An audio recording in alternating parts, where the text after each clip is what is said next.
Alright guys, it's Chatterbox Reviews, coming to you guys with my review for the movie Nomadland.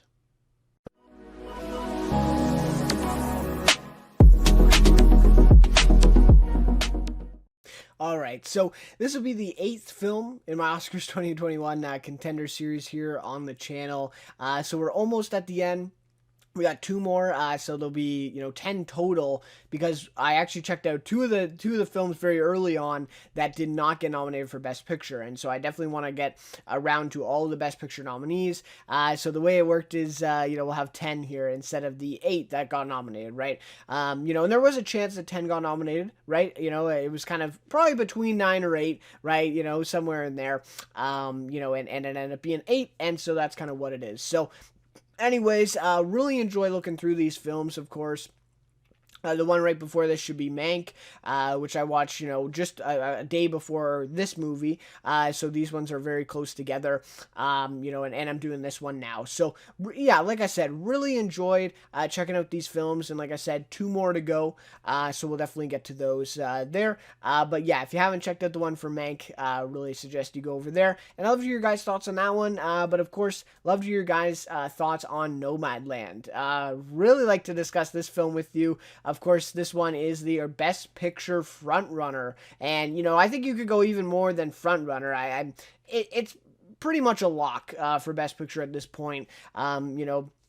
Predicting anything else is kind of crazy, right? Like this one is really seeming like a complete lock for Best Picture win. And I was really looking forward to checking this one out, because I thought, I really got to see this. I really got to share my thoughts, on this film, because it has all of this buzz, right? This Best Picture frontrunner, this Best Picture winner, that type of thing. So again, I'd love to hear your guys' thoughts, and especially if you knew that going in, what your kind of experience was with this one, and if you think it really does live up to the hype. So really awesome stuff there. So if you enjoyed this review, please have like and consider subscribing to the channel as well. Would really appreciate that. But without any further ado, basically what we'll do is we'll start off with a recap of the film, talk about the plot and basically kind of the basics around it. Then I'll get to my non-spoiler thoughts, kind of my overall review of this one, my overall thoughts without any spoilers. And then, of course, I'll give my kind of log line, I like to call it, where I just kind of give an outline of my thoughts without any spoilers there for sure. And then the majority, or the second chunk of this one will be dedicated to a spoiler discussion. So if you haven't seen the film, I'll definitely give a warning at that point, where I'll be talking about the ending and just some specific events in it that may ruin the movie for you otherwise. And then, of course, we'll end off with Oscars chances, so we'll talk about that. Of course, nominations have been in now for over a month, or I guess not quite a month, but almost that. And we'll definitely get into those, what I think should win, what I think, will win, did it deserve some more nominations than it got, that type of discussion, we'll definitely have at the end. So anyways, with all that being said, let's get into this one for Best Picture frontrunner, Nomadland. So this film is directed and written by Chloe Zhao, and is actually based off the nonfiction book Nomadland, Surviving America in the 21st Century, and that one was written by Jessica Bruder. So Chloe Zhao, of course, this is the first film that I've seen from her. She has Songs My Brother Taught Me, I believe, is one of her bigger ones, and The Rider is also another big one that she's had. So she's had this kind of success with indie films, and so her kind of coming into this film, being attached, with Frances McDormand is kind of, I guess, the next step for her, because in many ways this film is pretty much another indie movie. I guess it is a studio production, but it very much is basically an indie movie. And so basically the only difference for Chloe Zhao, I would say, at least from kind of an outside perspective without seeing those films, is that she has talent like Frances McDormand attached to this. And of course, Frances McDormand is a producer as well on this one, and also I believe she got the rights to the nonfiction book to adapt it. So she is kind of also behind this one, and so Chloe Zhao and her, I would think it's fair to say, have kind of a partnership with this film. And at least kind of the development of it, for sure, right? So really interesting kind of story to this one. And, Chloe Zhao, of course, another entry in her filmography. And, of course, she'll be directing the Marvel movie, The Eternals, I believe. something like that. I think it was already supposed to come out, but now it's been delayed, so that'll be an interesting one. And this one I've read was filmed just before the production started on Eternals. They kind of rushed it in before she got started on that one, so they could complete the production on this. And that was like late 2018.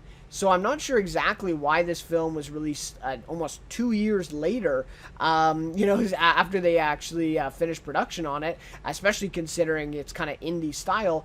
But regardless, kind of an interesting career for Chloe Zhao, and it's only going to get bigger, of course, with her involvement in now a Marvel movie. So really looking forward to seeing what she does next for sure after this one. So of course this one stars Frances McDormand and David Strathairn, and really that's about it, right? There are several non-actors throughout the film who I did kind of do some research for this one because I was very curious if these were actually actors or real people. I thought they were just real people, but it does seem like they were paid. They were paid for being in this film, and they were reading off a script, but the script was basically tailored towards them, right?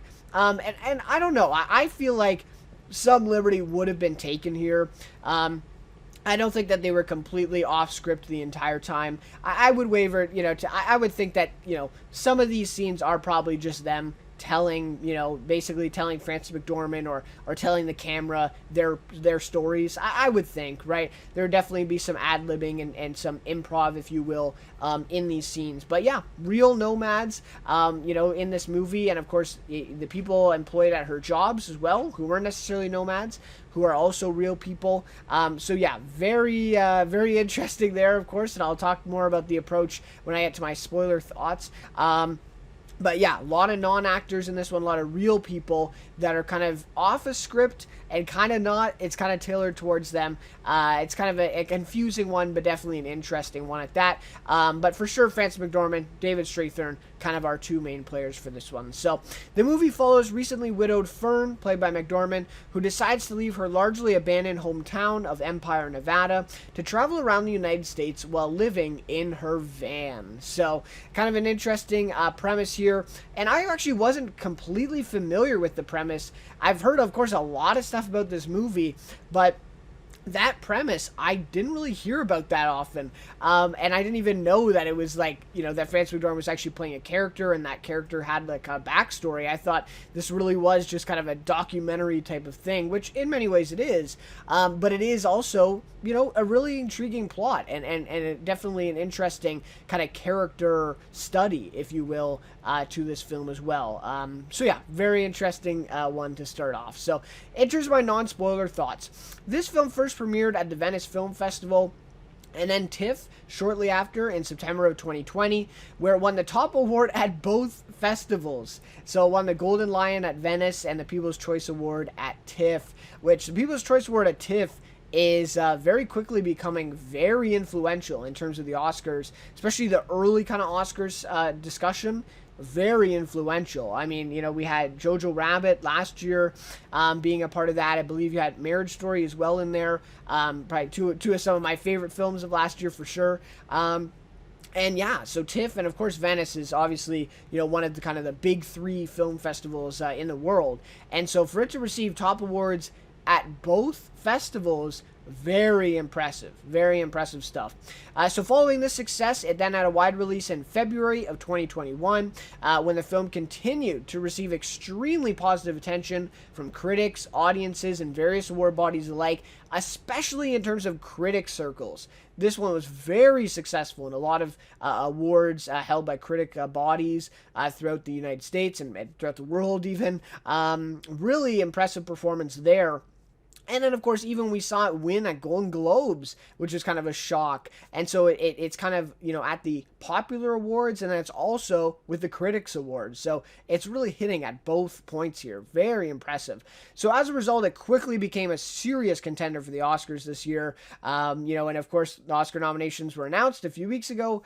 And yeah, it was no surprise that this film received 6 total nominations, including Best Picture. So, with all of this in mind, my expectations once again were pretty high, especially considering its current frontrunner status in the Best Picture race. And that's kind of all we've been hearing about is, it's going to win Best Picture. It's the Best Picture frontrunner, all of this stuff, right? And so going into it, yes, some of the other films I've been talking about, okay, yeah, they're Best Picture nominees, but they aren't the clear front runner in the race that Nomadland is. And so even in that way, I think the expectations were even higher. And overall, I will say I think it lived up to these expectations because I knew a little bit more about the film, right? And I knew it kind of had this documentary style and this kind of unconventional approach. And so because of that, I would say my expectations were pretty well met. They were pretty high, but they were well met in terms of that. I don't think it really disappointed, but I don't think it necessarily exceeded my expectations because it really was what I was expecting it to be, right?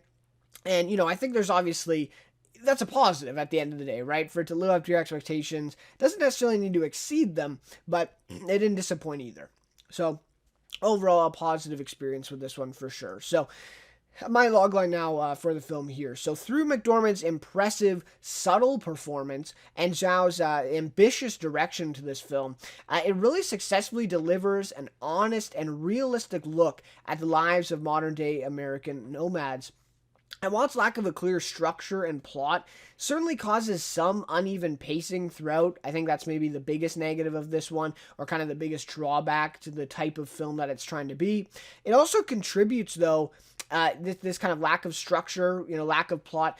It contributes to this unique documentary style of the film, which I've been talking about, which makes the film so effective at, again, kind of showing us this experience and showing us these lives the lives of these nomads and this kind of lifestyle. And in that way, without the structure and without this kind of, clear plot throughout, it really lend itself well to exploring that and really digging into that kind of space. So really, really great job at that. So yes, it is a little bit uneven pacing. Yes, it kind of, drags at times, kind of meanders a little bit. It's kind of lack of focus, but it also really helps with what they were trying to achieve here, which is really great. So, this film definitely stands out, not only just among this year's competition, but also among all films in recent history, I would go as far to say, due to its unique approach and its success in actually achieving it, right? It's one thing to have this approach and saying, okay, we're going to go out and film these real nomads, these non-actors, and really, explore their lives and their stories and kind of, weave that into our script and into our film. And it's another thing to actually achieve that and actually, find success in actually, putting that together and putting it in this film. And so I think that, also makes it stand out. Just the fact that they were able to achieve this, ambitious, very ambitious approach. So though in the context of an Oscar caliber film, right, now we're talking about Best Picture frontrunner. This is all I've heard so far about this film. It's winning Best Picture, all this stuff. I believe it definitely, it does leave something to be desired to me, at least to some extent, mainly due to its unconventional style, like I've been talking about, an extremely small scale. For an Oscar, for a Best Picture winner, this one, even Parasite last year, I felt, obviously it's a smaller movie. It's also a foreign film, so that also played a part, but it's a bit of a smaller movie. But even that, I felt, was a bit bigger than Nomadland. Nomadland, in a lot of ways, really feels like a very small indie movie, kind of a film school type project, right? It really doesn't feel like a kind of Oscars contending movie. And again, in any other year, I'm not, I think maybe Nomadland might get a nomination, but it definitely is not, this front runner for Best Picture. I think that's obviously, clear. So this year, obviously, that's a positive, and being able to recognize these smaller movies. So yeah, I guess in the context of this year, it makes sense, but just in the terms of overall an Oscar Best Picture frontrunner or, obviously an eventual Best Picture winner, I'm just not sure that it's quite there for me. It's not on the same level as a lot of the other ones in recent years. But that's just me. And of course, that is obviously, due to its competition this year not being that high, and so that's kind of where it is for that one. So anyways, those kind of my overall thoughts without spoilers. Now we'll get into discussion with all the spoilers there. So if you haven't seen the film yet, or if you haven't seen all of it, maybe come back to it once you have. All right, so in terms of our spoiler discussion, I'll start off with the performances, right? That's where I start off with all these reviews. So perfect performance from Frances McDormand here. The role was really made for her, I felt like, for this one. It's just such great subtlety and realism in her performance here. And I think that's exactly what was needed here. And I think that speaks back to the fact that Frances McDormand was the one who optioned this book and was really behind this, obviously a producer on the film, and kind of, I think, worked with Chloe Zhao on this film, together as kind of a partnership. And so I think a lot of her performance is kind of really rooted in, and she had something in mind for the approach to this film, and it's just such a perfect performance. I don't think it really could have been played by anybody else, because I think anybody else wouldn't have been really able to give those kind of realistic or kind of natural reactions, and just this such great subtlety in this performance. Again, her listening to these stories from these non-actors, these real people in the movie, just seems so authentic, and I bet it was, right? Like, her reactions are very authentic to actually what the stories are, and what these people are telling her. And so, even at times in the film, I felt like it was really a documentary. It wasn't even Frances McDormand playing a character. She was basically just being herself, reacting to these stories. And she is so great at that. Again, Three Billboards is probably the best thing that I've seen her in. And even in that film, she's so great at those reactions and that emotion that she shows. That's the reason why she's won 2 Oscars and why she's nominated here. Absolutely excellent performance. And again, maybe not, the biggest performance, not a Carey Mulligan per se, or, obviously a Viola Davis is a lot bigger, in terms of her, playing a real character and kind of the makeup and all the stuff like that, the transformation, if you will. But just in the way that this performance was supposed to be, what they asked her to do, really great, literally perfect performance here from Frances McDormand. Can't say enough about that. And then David Strathairn was also great. To be honest, at the very beginning of this one, I did know that he was an actor going into it, but at the very beginning, I kind of second guessed myself and was like, is he a real nomad, or is he actually an actor? Because he was so great and so realistic, in this kind of character, but it's also a very real person, right? And so, and because of all the other nomads are just real people and non-actors, so it is kind of surprising even that they would use an actor for his role, but his role is pretty big in the film compared to some of the other characters, of course. And so I feel like they definitely did need an actor for that, someone who really knew that. And of course, a lot of his story, right, the story between Fern and Dave, or Frances McDormand and David Strathairn's characters, is part of the stuff that's part of the narrative, right? That is the writing, that is the kind of fictional screenplay elements, fictional elements of the screenplay. And so I think you definitely needed an actor, and he's so great at being this kind of down-to-earth, again, very realistic character in this one, and such a realistic performance. And again, not necessarily a lot of range or depth, but with what he was asked to do, really excellent. So really looking forward to what he does next. And I know he's done a lot of things, and I don't think I've ever seen him in anything, in any movie or TV show, but really looking forward to what he does next. And of course, the choice to have non-actors was also great. And again, maybe I'll talk about this when I talk about the approach to the film, but I thought all the non-actors did really great, and like I said off the top, did a little bit of research into this one, and it seems as though these non-actors, or these real people, were getting paid. They did get paid to be in the movie, and they were reading off a script, but it seems as though the script was basically written for them, right? I think they went out and heard their stories beforehand, before filming, and then basically Chloe Zhao would write the script, and basically just them telling their own story, right? All those stories are real for those people, and it was just such a great choice. If you had actors in there, again, I just feel like you wouldn't have enough actors like Frances McDormand and David Strathairn that would give that kind of realistic performance, and and especially in those kind of roles where, you know, a lot of those stories are very emotional. And if I feel like if those were just part of a screenplay and an actor was reading them, they may have overacted at times. And so again, just a really good choice there from Chloe Zhao and of course, you know, Frances McDormand, the producers, to get non-actors as part of this film. I thought that was really strong, and you didn't need a really great acting performance from these people, because it was basically, again, just them talking. And one of them, Bob Wells, I believe, is one of the kind of main three kind of non-actors in the film as part of this cast.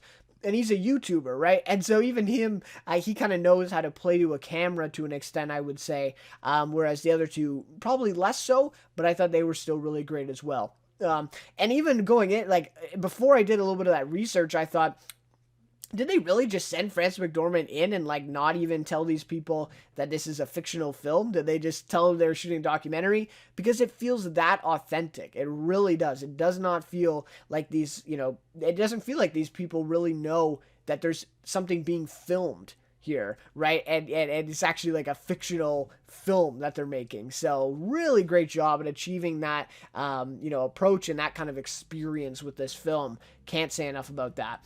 So beautiful cinematography here, and that's definitely a front runner for cinematography as well at the Oscars, and for good reason. Though I will say I think the location helped out a lot with this one. I like to call this the kind of natural cinematography, or kind of natural beauty, if you will, because a lot of cinematography, of course, is helped by the locations. Some of these shots are actually pretty traditional, I would say, in it. I really enjoyed some of the close-ups, though, especially when kind of, you know, they have the shot there, and then Frances McDormand kind of walks into it, into place where she's there, you know, and one of the scenes that specifically sticks out is kind of the picture that is kind of floating around of this film a lot, and that's kind of the blue sky background with her face in the very middle of it. And then there's also a scene later in the film where she's at Dave's house, I believe, and, you know, I think she's going up the stairs or something like that, and the camera is kind of following her down, or sorry, she's following into the frame, and she kind of sits there then on the stairs right in the middle of the frame. So really great stuff with that. I thought cinematography was great, and like I said, beautiful, but I obviously think the locations helped out a ton, because those are just naturally beautiful locations to shoot at. And that's something, you know, El Camino, you know, or I guess a lot of scenes in Breaking Bad, that too, just a really great spot to shoot in New Mexico, you know, and a lot of that kind of lended itself well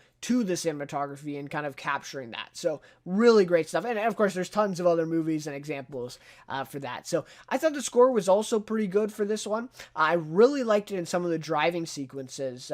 Outside of that, I felt like it was a little bit intrusive at times with this. I felt like it could have been a little bit more restrained, but during the driving sequences, when we're just watching the van kind of driving down the road, I thought that was really impactful, especially I believe at the end, there's a bit of a score there when she's driving away, and I thought that was really great. And the way it also kind of faded into the credits as well was really well done. So yeah, score was pretty good. You know, I don't think they necessarily missed out on a nomination for score or anything, but I thought it definitely helped out the film.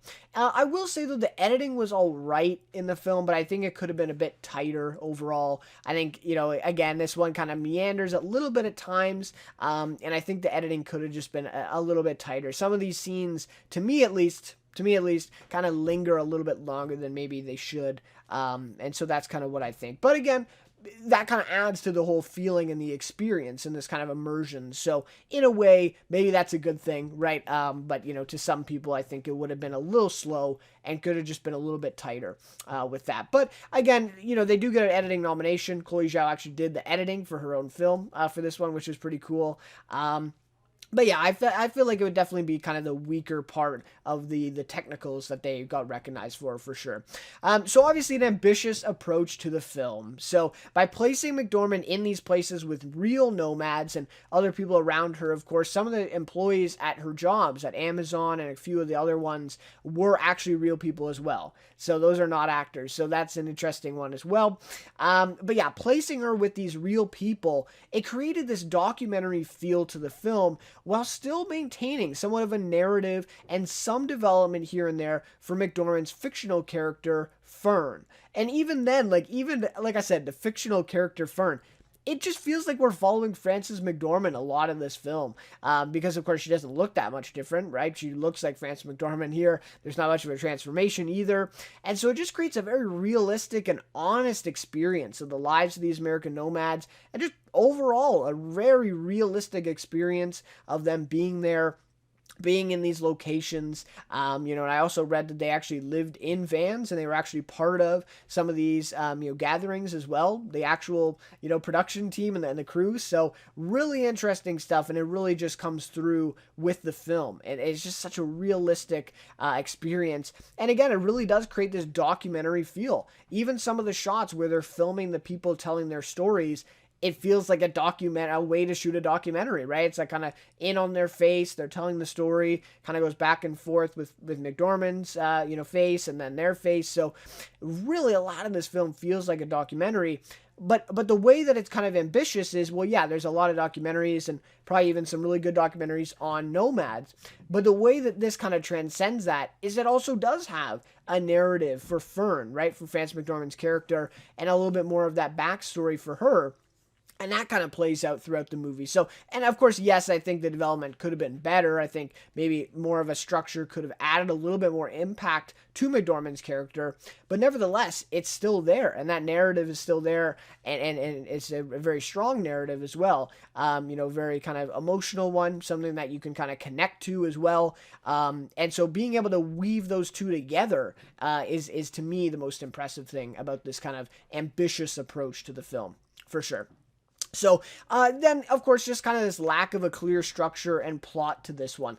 The film doesn't really have a conventional structure, of course, where we go from kind of point A to point B, and then, here this happens and then point C, that type of thing, right? There's no significant conflict for Fern, really, outside of her short relationship with Dave, and that's only about 20 minutes of the film, I would say, maybe 30 minutes of the film. Instead, the film largely feels like kind of several different moments and stories kind of pieced together, kind of woven together into the story. And a lot of the film to me seems like this kind of continuous cycle where I said it doesn't go from point A to point B. It kind of, it's at one point and then it just kind of continues the entire film, and there's really no end point even, right? Even the ending is symbolic of this continuous cycle because we end with her just driving off down the road to a different place, to a new gathering perhaps, or to meeting the same nomads, the same group that she was with before, right? And so it is kind of this continuous cycle. And again, it's really emblematic of nomads and their kind of lifestyle. And so again, I feel like that was really great at capturing that. And so yeah, not really a concrete ending to this one, not really a concrete progression here. Again, from beginning to end, or beginning to climax to end, this type of thing really is not much of a structure. It really is just kind of this continuous story without a real end point, without a real kind of climax or conflict for this one, for sure. And it definitely does cause some uneven pacing, and at some parts really do drag, right? But then again, like I said, that's mostly a result of the style that they're going for here. They don't, I don't think Chloe Zhao, is paid, obviously there's no action, there's no big conflict, there's no really suspense to this film. It really is just this experience and this kind of immersion in this world and in the lives of these nomads, and obviously in the life of Fern as one of these nomads. So yeah, a very continuous one in this film. And again, I feel like the Dave, that kind of relationship with Dave was good.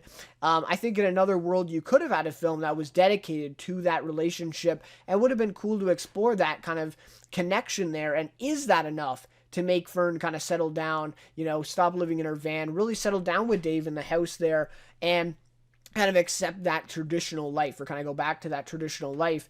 That would have been, I think, a really strong way that they could have gone with the film.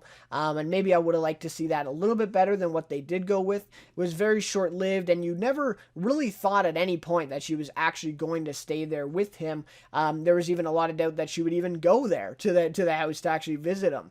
And she ends up kind of just walking out after, or I don't even think she lasts a night, right? She tries to go to sleep, and then she goes out and sleeps in her van and drives off the next morning. And so, yeah, I feel like that definitely could have been explored a little bit better and maybe would have added a little bit to that character of Fern and really kind of, see that play out and kind of have a complete thing and kind of wrap up that big kind of conflict for her. And even then as well, it does still work as kind of a way of saying, okay, here's a chance where she has, she can go back to that traditional life. She's decided to decline it, and she's now going to continue on in her van, and that's just kind of where she's going to go from now. There's not really a chance that she's going to go back now, right? She's kind of too far gone at this point. So yes, that works, that plays out, but again, I just think it could have been a little bit stronger, a little bit more impactful there, if that was kind of a little bit more of a lengthy storyline playing out here. And one that kind of dominated the film throughout. But again, you would not have as much time then to spend on the real people and hear their stories and have this kind of experience. So not really what they were going for, but I feel like that could have been strong as well. So in that case, those are really all my thoughts for this one. Overall, I would say this is a very just kind of pleasing movie, right? To me, it's like it's not really disappointing because this is the approach that they were going for. They're going for a very specific approach, a very ambitious one. And they're successful at it. I really don't know many people who are really negative on this one, and I don't know a lot of people who are very positive on it. It's just kind of this really pleasing movie that, is obviously lending itself very well to exploring this, the lives of these nomads and a very realistic picture of it. But yeah, overall, it's just kind of a good movie. It's to me, it's not really one that stands out. I still think Minari is stronger than this one. As a just as a film, as an Oscars contending film, but I do think it's again, it's a very good film, and it is one as well where you talk about Best Picture and kind of the preferential ballot system. It's one that lends itself perfectly to that system because this is a film. Maybe it's not a person's number one necessarily, but I don't see anybody ranking this lower than, maybe a 3 or a 4 or something like that. And so because of that, it's almost guaranteed a win, right? It's always kind of, it's not necessarily the one that people are most passionate about. It's the one that can kind of kind of withstand, right, that kind of the constant preferential ballot, the cycles of it, and be that one that's left at the end with the kind of threshold of votes. So that's kind of the explanation for this one being the Best Picture frontrunner as well. And I think it definitely is that. It's a very pleasing movie, one that's it's a good movie, it's well made, and they really achieve what they're trying to go for here with this film. Yes, maybe isn't, a very passion movie. There's not a lot of passion behind it. It's probably not a lot of people's, favorite of the decade or anything like that. So in that way, it's a little bit different than a lot of the typical Best Picture winners. But it is, again, very successful what it's trying to do, and just overall a good film from Chloe Zhao. So, all right, now let's get to the Oscars chances for this one.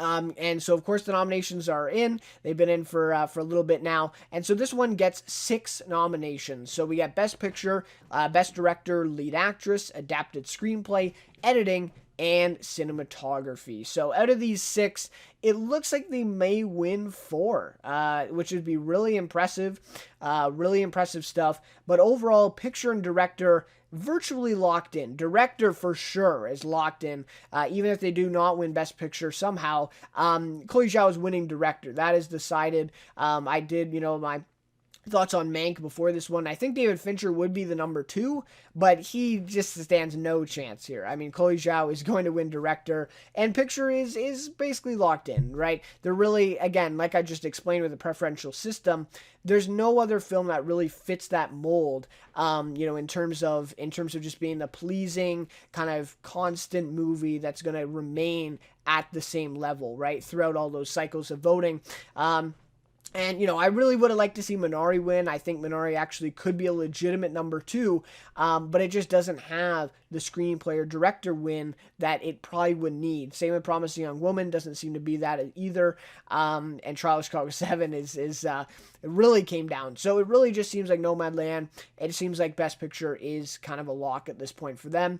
Screenplay and cinematography are likely. Adapted screenplay is really only competing with The Father, which, to be honest with you, again, with the screenplay lacking any sort of structure or plot, I really feel like this is more of a directing movie than a writing movie. And for that, I'm just not sure that a win for adapted screenplay would be that deserved, in my opinion. But I think it's obviously, two-horse race between them and The Father. So personally, I would like to see The Father win that. Again, I just think that screenplay is really strong based off of a play that's also, really strong, Tony Award nominated. So yeah, it's definitely kind of a toss-up between those two, but I think it is leaning Nomadland. So that's kind of a likely one. And cinematography is also likely, though Mank is kind of rising as this kind of, runner-up, if you will, or the kind of the second choice here. And the whole black and white thing obviously plays a massive role in that too. So we'll have to see. We'll have to see what that one goes with, but that is also leading Nomadland. So there's the 4 that they could win: picture, director, screenplay, cinematography, and it'd be pretty easy for them to win those 4. And then I would say actress is possible. It still is on the table. It's possible. Editing is really the only one that they will not win. And I mean, I'm not sure that it really deserved an editing nomination, as I said before. I think it's the weakest out of any of these nominations. But, yeah, so it is there, but that's definitely not going to win. But, yeah, lead actress Frances McDormand is definitely on the table as well, though it would be McDormand's 3rd Oscar. And to give her a 3rd Oscar for this type of performance, I'm just not sure if that is, kind of in the cards. So that is definitely an interesting one to look out for. But yeah, really no clear winner in that Best Actress race. And so that is definitely still on the table, definitely still possible. So they're looking probably at 4, maybe 5 wins here out of 6, which would be really impressive. So this one is looking really good.